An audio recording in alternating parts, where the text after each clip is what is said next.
అవకాశం అనేది మన తలుపు తట్టిన వెంటనే తెరవాలని చెప్తుంటారు. ఒక చిన్న కథ. ఒక ఊరిలో ఒక పెద్ద రాజు ఉన్నారు. ఆ రాజుకి ఎద్దులు యుద్ధం అంటే బాగా ఇష్టం అన్నమాట. చాలా ఎద్దులు ఉన్నాయి, పెద్ద పెద్ద సైజ్ డిఫరెంట్ ఎద్దులు ఉన్నాయి.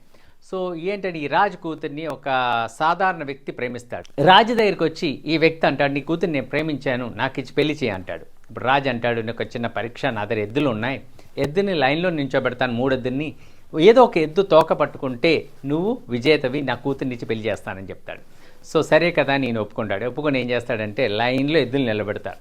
లైన్లో ఎద్దులు ఉంటే మొదటి ఎద్దుని చూస్తాడు. చూసి అయిపోయి చాలా భయంకరంగా, చాలా పుష్టిగా, దిట్టంగా ఉండే ఒక ఎద్దు. సో దీని తోక ఎందుకు పట్టుకోవడం అని చెప్పి వదిలేసి నెక్స్ట్ ఎద్దు దగ్గరికి వెళ్తాడు. వెళ్ళినప్పుడు దీనికన్నా చాలా పెద్ద మసులతో పెద్ద మస్కులర్ ఎద్దు అనమాట.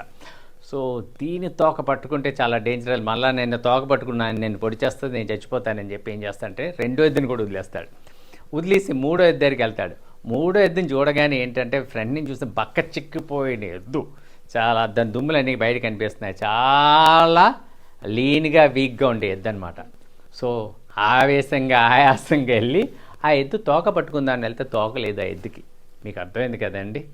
సో ఏమర్థమైంది, మొదటి ఎద్దు తోక పట్టుకుంటే బెటర్ అనమాట అవకాశం. సో ఇలా అవకాశం వచ్చినప్పుడు సద్వినియోగపరుచుకోవాలి. సో ఎప్పుడైనా అవకాశం మనకు వచ్చినప్పుడు సద్వినియోగపరుచుకోవడానికి కారణం ఏంటంటే మనం ఏమనుకుంటాం అంటే ఇంకా బెస్ట్ ఉంది, ఇంకా బెస్ట్ ఉంది, ఇంకా బెస్ట్ ఉంది అనుకుంటాం. దానికి చివరి ఉండేది చాలా వర్స్ట్ అవ్వచ్చు.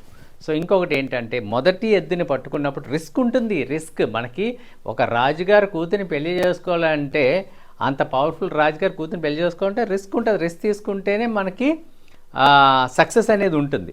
సో ఇలాగే ఏంటంటే ఆ ఒక ఆపర్చునిటీ మనకు తెరిచినప్పుడు దాన్ని వెంటనే గ్రాప్ చేసుకునేటప్పుడు కొంచెం రిస్క్ ఫేస్ చేయాలి, దాన్ని ఛాలెంజింగ్గా తీసుకోవాలి, అంతే తప్ప దాన్ని ప్రాబ్లంగా తీసుకున్నాం అనుకోండి జీవితంలో విజయం సాధించలేం. ఒక్కసారి ఆలోచించండి, ఆపర్చునిటీ మీ తలుపు తడుతుంది, ఒక్కసారి దాన్ని తట్టినప్పుడు ఓపెన్ చేయండి, అంతే తప్ప మీరు ఓపెన్ చేయకపోతే ఆపర్చునిటీ వేరే చోటుకి వెళ్ళిపోతుంది. దయచేసి ఆలోచించండి.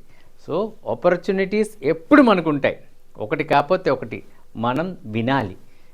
సో మన ఇన్నర్ వాయిస్, మన సౌండ్ని వినాలి. మన మనసు మనకి చెప్తుంది, మన బాడీ చెప్తుంది, మన మైండ్ చెప్తుంది, అన్నీ మనకి ఎప్పుడు మెసేజెస్ ఇస్తూనే ఉంటుంది. సో నీకు అవకాశం ఉంది అని అవకాశాన్ని జారవిడుచుకోకండి.